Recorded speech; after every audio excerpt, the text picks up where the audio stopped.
নোয়াখালী বিজ্ঞান ও প্রযুক্তি বিশ্ববিদ্যালয়ের শিক্ষক নিয়োগে অনিয়ম অভিযোগের প্রেক্ষিতে আজকে দুর্নীতি দমন কমিশন প্রধান কার্যালয় আদেশক্রমে আমরা দুদক নোয়াখালী থেকে একটা অভিযান পরিচালনার জন্য করতে আসছি।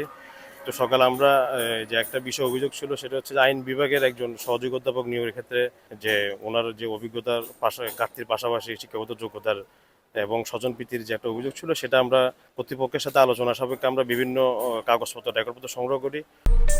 আরে cut up cut up cut up কেনাকাটা লেভেল আপ করতে এলো Cart Up. Best deals, authentic products আর ফাস্ট ডেলিভারি পেতে ডাউনলোড করুন কার্ট আপ অ্যাপ। তো সংগ্রহকালে এক পর্যায়ে আমরা সেটা খতিয়ে দেখতেছি এবং পাশাপাশি কিছু কাগজপত্র চেয়েছি এবং ওনারা আমাদেরকে এগুলো পাঠিয়ে দিবে। আমরা কাগজপত্র আলোকে আমরা আমাদের বিস্তারিত প্রতিবেদন বিকেলের মধ্যে আমরা সেটা আমাদের প্রধান কার্যালয় বরাবর প্রেস করব।